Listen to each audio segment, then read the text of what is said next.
Welcome to the Thrive for Life podcast. I am your host, Adrienne Kawabata, and I am so excited to have you here today.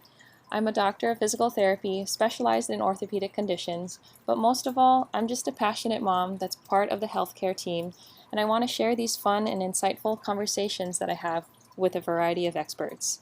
We share up-to-date medical information and current best practices, all related to improving our health that's way better than your doctor Google search.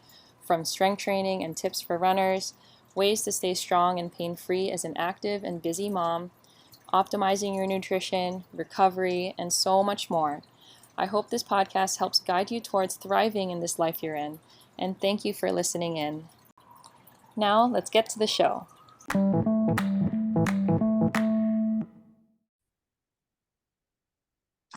Welcome back to the Move Better podcast. Today I have with me Adrienne Kawabata, who is from Honolulu, Hawaii, and Adrienne's a physical therapist, and she specializes in returning to exercise for postpartum women. Welcome to the podcast, Adrienne. I'm so happy to have you here. Hey, Laura. I'm so excited to be here too. I appreciate you having me. So tell us a little bit about your background and, how about your own practice and how you got into doing what you're doing now. Cool. Well, I graduated back in 2017, and after I graduated, I realized I needed some more guidance with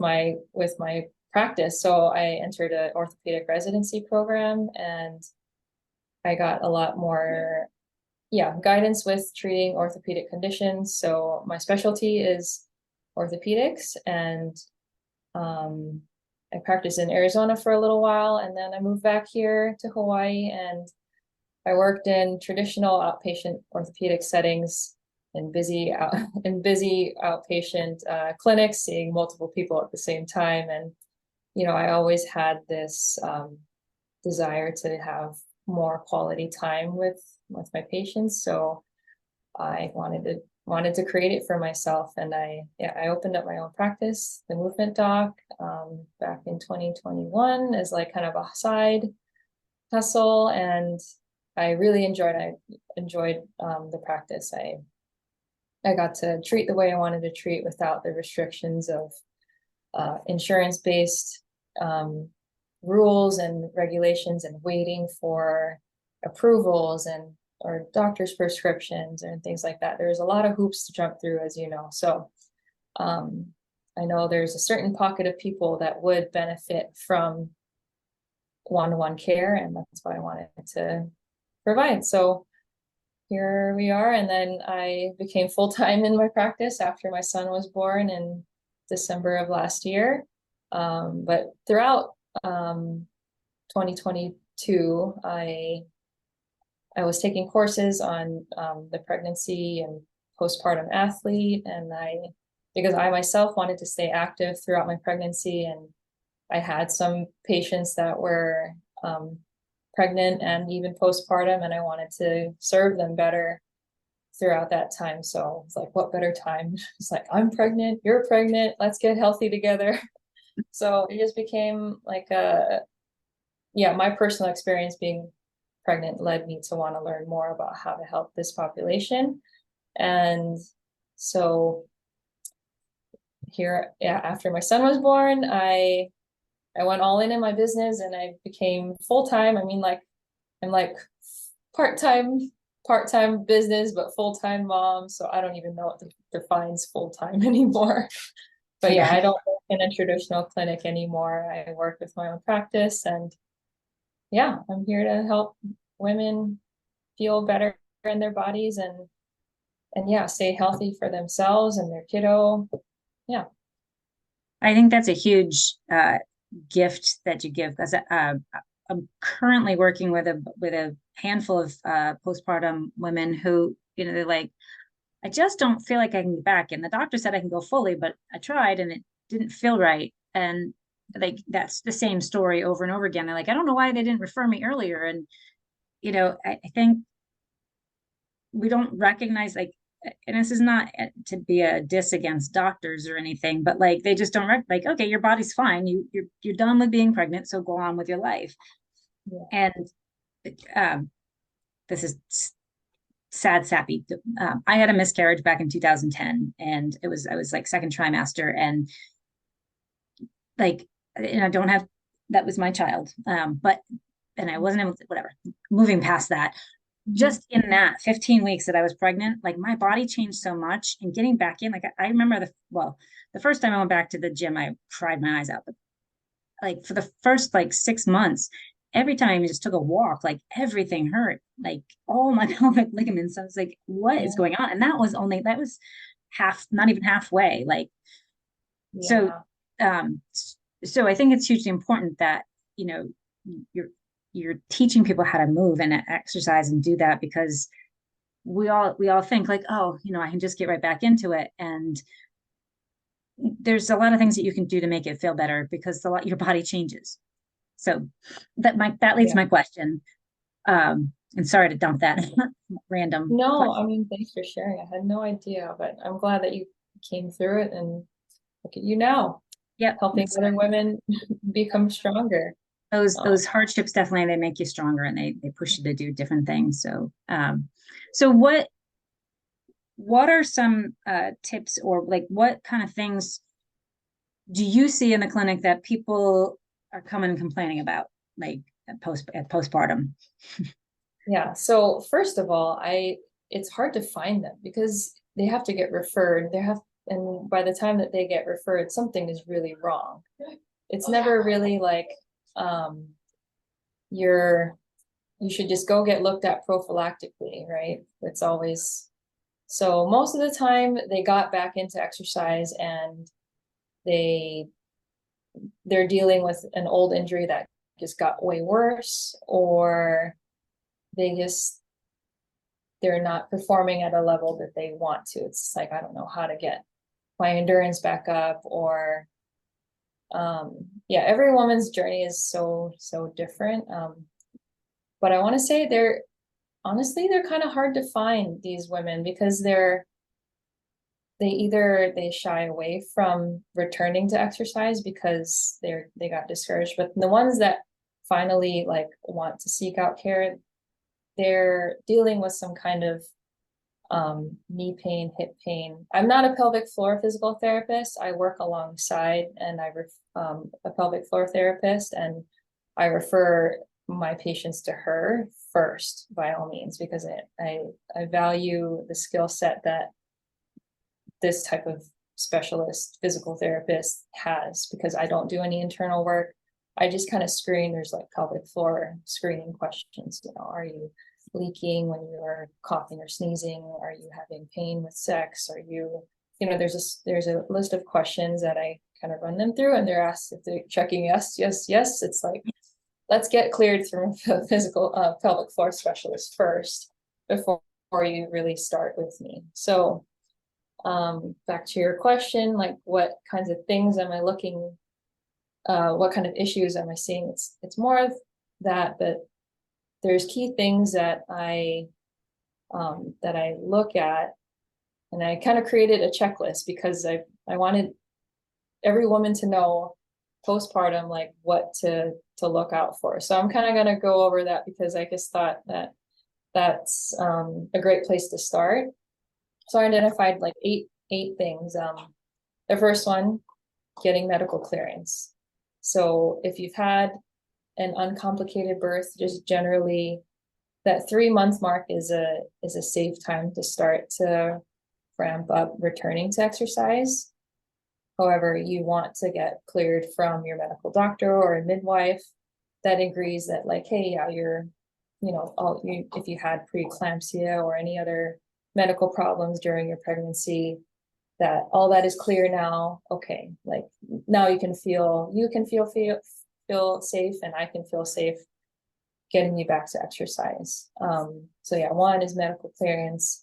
The second is get a pelvic floor assessment. So seeing a pelvic floor specialist is the standard of care in so many countries outside of the US, and Europe in particular. So in France, every woman that has given birth, doesn't matter if that was their second or third birth, the French government covers 10 to 20 visits of pelvic floor physical therapy That's Wow. just like their standard of care. They give birth, they get assessed, and they get, treatment. Whether they need the 10 and 20 visits or not, at least they got assessed for whatever. I can't speak to it because I wish I could talk to somebody that has given birth in France, and that'd be a great second episode actually, is to see what that care is like, because um we get like the doctors here are different. I don't know what their their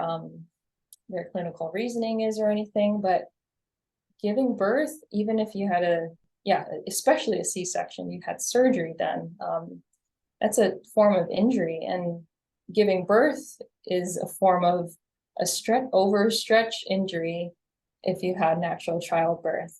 And if we pulled a hamstring, we go to our doctor, they say, oh yeah, rest for 6 to 8 weeks, and then you should get some physical therapy to get back into exercise again.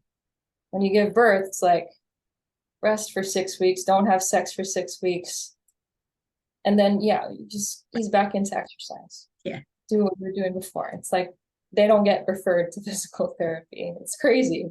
Right. But when you think about it, it's like you just had a pretty major injury per se, or a really major change to your body, but we don't get that guidance. Yeah.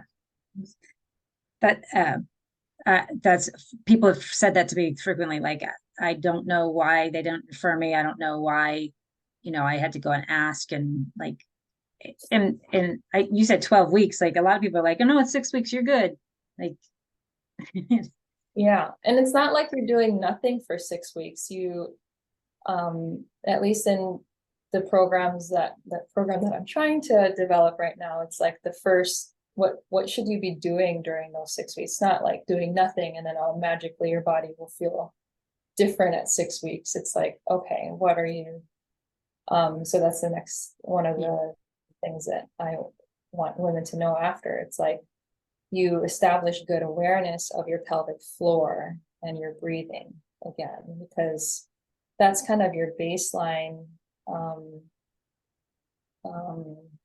I guess, reconnecting with your body again, because these areas of your body has been transformed a bit. So during that first 6 to 12 weeks, you're not doing nothing. You're building awareness of how to control your abdominal muscles again, your pelvic floor muscles, how to do a proper contraction, aka Kegel, and then also a proper relaxation of the pelvic floor muscles. And so that was another point that I wanted to bring out, because yes, those are the muscles that got injured per se. Your abdominals just got slowly stretched out over 9 months, and especially that third trimester, right. They were, rapid growth is happening, so it becomes a little bit more accelerated, especially. And then I like to describe your whole torso is like a can. The top of the can is your diaphragm. The outside of the can, the round part, is your abdominal muscles, your back muscles, and then the bottom of the can is really your pelvic floor. So throughout the 9 months, the pelvic floor muscles, that bottom of the can was like, stretching out, making space for baby. The side of the can is stretching out, making space for baby. But this can doesn't pop. That's I know. That's just like the analogy that I have. Right. But it's just retraining those muscles again to have a stable core again, per se. So so it's about establishing that pelvic floor awareness, and that breath is what I like to do. So another point is, you returning to exercise, you have a plan that starts slow and builds. So even if you were active throughout your pregnancy, you are starting with where you're at today. Like, even if, like, for me, I was able to weightlift and and run throughout most of my pregnancy.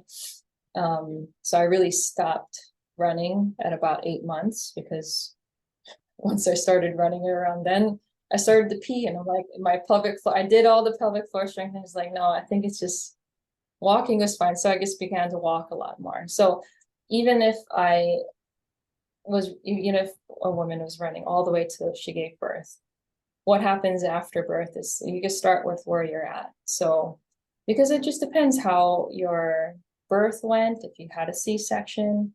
So you have a plan that starts slow and then builds, and it starts where you're at. So if just walking or doing daily chores is already a struggle, or even a brisk walk causes some leakage, your exercise regimen needs to just match what you're capable of. Yeah. So so do you have an assessment? What does an assessment look like when they come in? Like if they, I'm thinking that you have like a good conversational assessment, but I know you don't do internal. So what does an assessment look like for you? well, basically it's the their awareness of like how to contract their abdominals, what their glute strength is. It almost looks like a regular orthopedic assessment, honestly, but just consideration of what their main issues are. If it's back pain related, then we all, I guide the assessment to be to hone in on those areas. And usually it's like assessing like hip mobility, low back mobility, like overall spinal mobility, and then like a movement assessment, like a squat, or looking at their gait. But just seeing where your weaknesses lie. If it is a mobility issue, it's usually more of a strength issue, and recruiting the abdominal muscles again is where you'd start, where we would start. So just looking at, movement patterns would be part of the assessment. And if, let's say, mom is, a year postpartum, let's say just she's way past that 3-month mark and she wants to get back to running, then I run them through the same return to running screen that I would with any athlete that even didn't give birth. It could be, anybody. So if you have plans to get back to running, you would go through this return to run assessment. So that's what I end up doing. So it's a series of different skills that we run through, and based on how you do with each section of the exam, it's kind of a test. It's kind of an exercise in itself. So like, take for example, doing a single leg bridge. Are you able to hold your pelvis in a stable manner?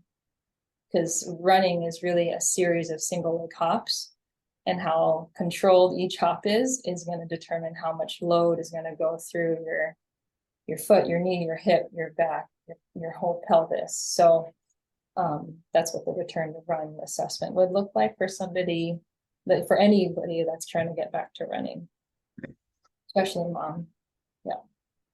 Yeah, I think people don't realize how much the core being diaphragm, all the abdominals, and like you said, and the pelvic floor affects lower body and upper body. But running in particular, people are like, why do I need core strength when I'm running? And that's a huge reason that people have, orthopedic injuries or problems as they go forward. And in essence, it's not that pregnancy causes an injury, or it's not an injury per se, but your body has gone through a traumatic experience, Yeah. big changes through your core. So that's a big thing to get back to. Yeah. And especially, I mean, now that you shared about what happened to you at 15 weeks, your body has already changed so much. And I think that goes to say that, even somebody that only went through 15 weeks of pregnancy there is a lot of changes that happen that need to be addressed, you know? There's a lot of hormones that end up changing throughout your body that Yeah. need to kind of wrap back to your normal again. So yeah, there's Yeah. so much. I think I find that, and maybe just because we're females and go through this every month, but even just normal menstrual cycle and period changes and the time you're ovulating, like your hormones fluctuate pre-pregnancy, and that changes your body a lot. And it changes a lot, but not that it's like detrimental, but like your body does go through changes. And then flip side, after pregnancy, all those hormones are all chaotic again.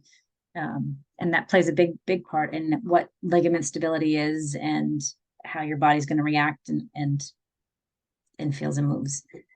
Yeah, yeah. Uh, can you touch a little? Do you work with people with diastasis at all, or have you seen anybody with diastasis? Yes, yes. You know, for that, I am always kind of referring them to my pelvic floor physical therapist, but I can treat that as well. But it is like there's so much. Wait, I don't know what your question is about diastasis, but go ahead. Well, at what point should it be concerning, and what point should you go to a pelvic floor therapist versus an ortho physical therapist? Yeah. So Are there any other like for people that are either pregnant for the first time or potentially postpartum and having a diastasis, or any information for them? yeah, the thing about diastasis recti, it's like 100% of the time you are gonna have it. Your belly is expanding. It's just a matter of postpartum, like how you're recruiting those muscles to approximate again. And then the depth, there's different ways to assess the diastasis. It's like the width, but also the depth, like how far can your fingers, so you wanted to do a self-test right now. You're laying on your back with your knees bent, and you find your belly button. You kind of stick your fingers through there, and then you lift your head. Hey, are those muscles around it tensing up and kind of kicking your fingers out, or are they not? You know, is your finger still able to stick in there quite a bit? So anything more than two, I think 1.5 of your fingers is like considered like too wide, but also the depth. So the only reason why I would refer somebody to a pelvic floor specialist at that point, it would be if they kind of go hand in hand. Having a severe diastasis, it almost always comes together with some kind of pelvic floor dysfunction. So I'd want them to get assessed for any kind of pelvic floor weakness. So that's at least to start with. And then she and I have this things like once she kind of gets their symptoms, like they're not coughing or sneezing with leaking or anymore, or you know their diastasis has become managed, like usually she refers them back to me when they want to get back to higher levels of activity, like running and things like that, because she kind of found her niche is like the pelvic floor things, but getting to like higher level things, she's like, that's, you know, exercise programming and all that things, like that's all Adrian, like go see Adrian after. So I consider all those things when they've kind of had their pelvic floor assessment. So I hope that answered your question. Yeah, and I think that's a good takeaway for someone that is, you know, that has diastasis or is questioning, or, you know, and is working with an orthotherapist. Like, do they have a pelvic floor therapist that they work with that they can send you to? And to the orthotherapist, like, okay, yes, it's okay. Like, that's a great working relationship, that, because I think a lot of times we get territorial, like, oh, you know, I have to do everything. But when you can blend and you can refer back and forth and you can work together, it's the optimal way to get someone back into doing exactly what they want to do. So that's it. That's it, you know, and it's also, you know, although it's one system. It's also multiple systems. Like, so there's the ortho component and there's the pelvic floor component, and that they're very intricate. And so having the specialty to kind of correct them, I think is uh, a huge way to help clients get better with that. Yeah, yeah. So yes, diastasis can be tricky to overcome, but there's definitely a way to get that to be a functional diastasis, because sometimes it will always be there, but if they have that muscular control again to approximate it when they're like getting out of bed, or if they're doing some kind of abdominal exercise, it can create that corset type of support that your spine needs. Yeah. What else Okay. is on your checklist? Yes. So one of them is you prioritize rest and nutrition. So let's face it, you're not sleeping well right after baby. Your baby is demanding for all your attention and your love. So if you're trying to get back into exercise and you're not sleeping well, you're not going to recover well. So, I learned in my courses, like, there's going to be seasons of your life that you're going to be able to exercise more, and there's going to be seasons where you won't get that much time for yourself to exercise. And that's kind of the hard reality of being a mom. It's like, well, I'd love to go out and exercise and go for a run and go to the gym right after work, but I got to go home and take care of my kids or whatever it may be. So, and it won't always be that way, but so just know that if you're forcing exercise into your life, and that's another point, your mind and body should feel ready to get back into exercise is another one of my points. But back to the prioritizing rest and nutrition, there's going to be days like, wow, I had, baby only woke up once last night. I feel pretty good, maybe I'll go out for, you go to the gym and get back to exercising again. But it's going to be different. So that's kind of the point that I wanted to make. But then also to not be afraid to recruit your village. So your partner, your family, your friends, especially at a time that they're babysittable, they're willing to kind of play with others and things like that. Like right now, my son, he's 8 months now, and like now I feel comfortable. Like if a friend wanted to watch him, like, yes, he's not as needy as he was like when he was 3 months old. So it was a lot different. He's more robust. But anyway, yeah, recruit your village so you can take time for yourself to either go take that nap or to have a self-care day. So there's some time in your life that you're prioritizing your rest and your nutrition, especially if you're breastfeeding. Your nutrition demands and your energy demands are totally different. So that alone will, as you're getting back into exercise, will reduce your risk of injury just by prioritizing rest and nutrition. Yeah. So yeah, back to the other point, your mind and body feels ready. So I remember when I was freshly postpartum, like I felt pretty good. And I was kind of, after, I forgot how many weeks, I was like, it was definitely less than 3 months, but I was itching to just go out and like actually get my heart rate up. I was like, all I did was stay at home, nurse, and change diapers and take naps when I could. But after a while, I was just like, man, I guess I haven't even sweat in like weeks. Like I just want to go out and move my body again. So if like that's where my mind was, but was my body ready for that? So I was like, okay, I'm ready for exercise, but like let's just go out for a walk today versus just trying to go hard. Like, yes, I want to go for a run. Like, no, if your mind and your body must kind of like have an agreement that you're ready for exercise. But yeah, and then the last point that I wanted to make was you understand that it's about moving forward and not getting your body back. And that was kind of a hard one to digest a little bit, because I think a lot of women think about like, oh, I can't wait to get pre-baby weight back, or like pre-baby body back. But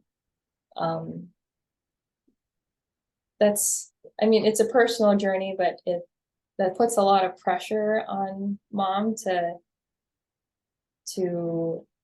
yeah, to get back where she used to be. But there's something that big that just changed in your life, and just coming back to like, will it bring you joy if you're trying to, get your body back? This is like, there's a big identity shift that happens after being a mom. It's like you're more than just whatever you're like, I'm more than just a physical therapist. I'm more than just your recreational athlete. Now it's like, if I strongly still identify as those things, then yes, like because it brings me joy to do that again, then yeah. But if you're just doing it just for pure like aesthetics, the drive behind why is gonna not be as strong, and it may be a little, I don't know, just less well-rounded, I guess. Like, it has to bring you joy is what I'm trying to say. So it's not all about getting your body back. It's just like remembering that you're a new person now, and who you are moving forward is whatever you choose it to be. And it may be different, but that's okay. Yeah.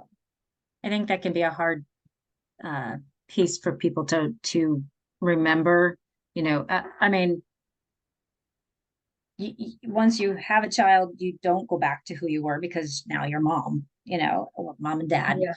And you have so many other urgent things to take care of. You have to feed someone else other than yourself.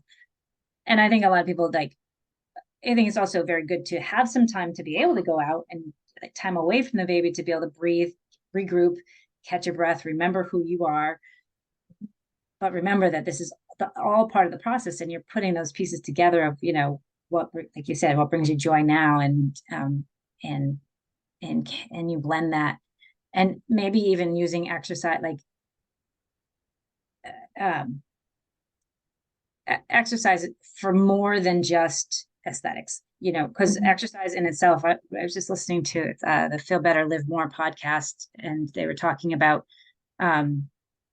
the brain effects that on the hippocampus, and the exercise, even 10 minutes of walking, which isn't, for 30 minutes of exercise, but 10 minutes alone and walking will increase the hippocampus and help with memory and mood.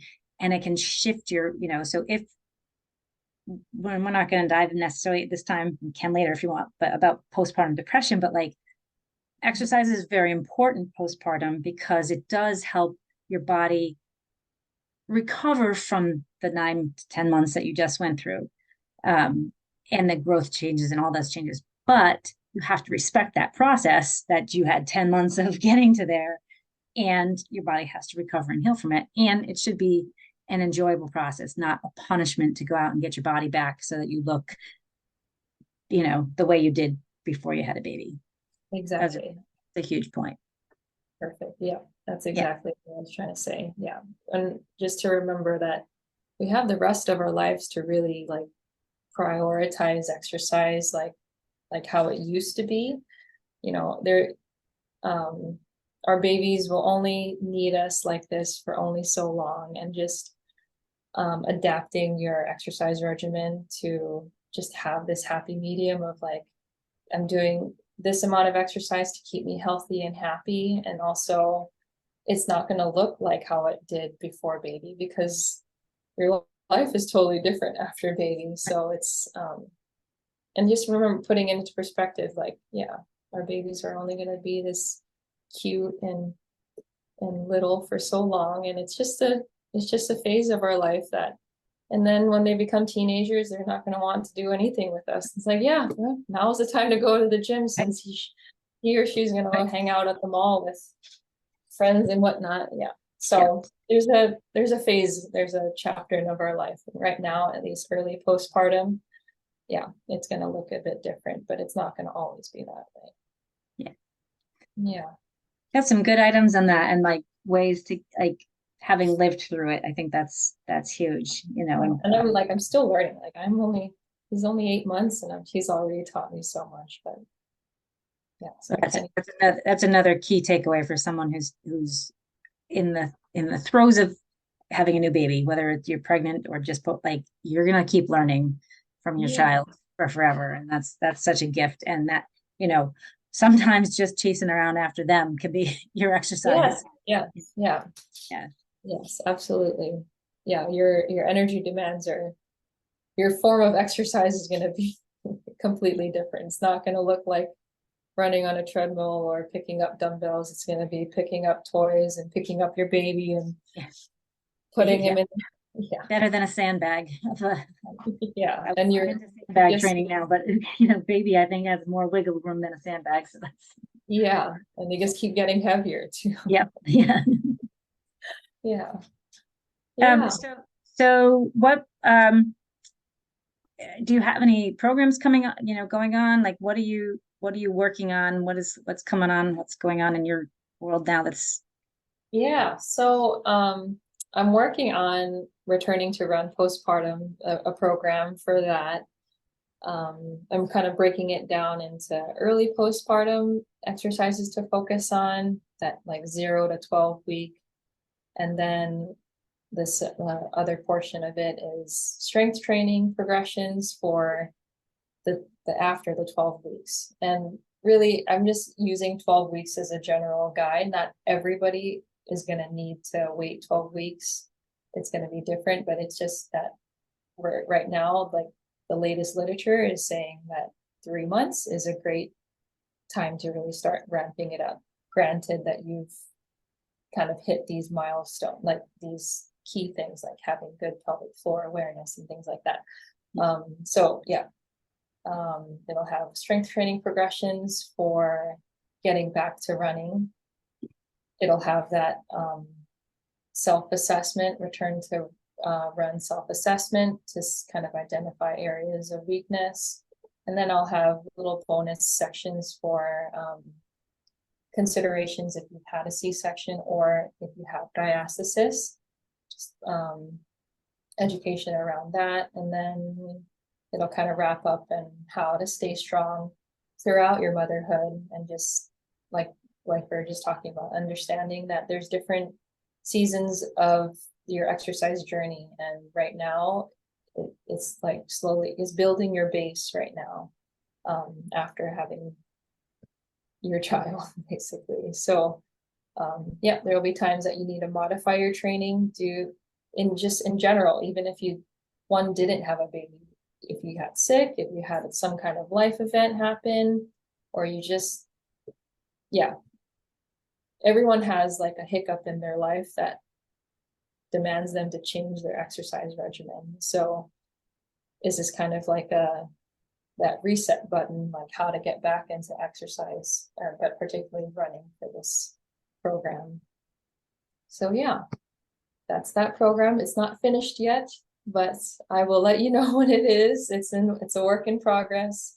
But the checklist that I just kind of went over and we discussed, it's a free checklist that I have, and I can give you the link that people, if they wanted to read it.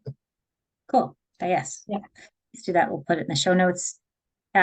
And then how can people reach out to you if they want to learn more about returning to exercise and running postpartum, or I love when people ask me questions. I enjoy it. So I'm pretty active on Instagram.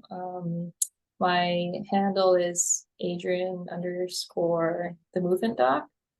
I can give you the link for that. Or you can email me at adrian@themovementdoc.com. And yeah, I'm an open book. I love ideas if you had questions or yeah, suggestions and content and whatever. It's all a work in progress here. That's perfect. And I think that I always do better when people ask me questions, because you're always like, well, what do you want? So this is my push to people who are listening. If you have questions, reach out to Adrian, because she's a wealth of knowledge and can really answer, and have a conversation. And if she doesn't know, I'm sure she'll direct you to someone who is in that can better answer the question. So Yeah. always better to ask a question. Yes. Yeah. Thanks, Uh, Laura. is there any other piece of advice that you can give, or that we missed? Talked about a lot. So. Yeah. I mean, enjoy the process, because yeah, this time of your life is going to be a thing of the past. So you may as well make it a memorable one, and yeah, get back to exercising in the healthiest way possible. So there's so many resources nowadays that can help new moms feel better in their new bodies. So don't rush it. And yeah, there's experts, there's professionals that can help guide you. And if you don't know where to start, just ask. Yeah. Well, thank you so much for joining me today. I really appreciate it. And this is a topic that I'm interested in learning more about, because I can see, I think that it doesn't have to take a super long time for people to get back into moving, once when they've had it, but having some guidance can be a huge help and a huge benefit. And so the more I learn, it can help also. So I appreciate that. Your checklist and all that. Yeah, knowledge is power. Just having this guide, or even just knowing that what's normal or what's not normal, like all of that helps people like realize like, okay, this is how it's supposed to be. And like, yeah, for sure. Cool. Yeah. Well, let us know when your program comes out. And we'll definitely post that. Thanks for joining us, everyone, today. Check out all Adrian's stuff. That'll all be in the show notes. And don't forget, when in doubt, breathe it out. Take life one step at a time. And as my friend Drew Kelleher said, you're responsible for your own vibes. So go get the day. Awesome.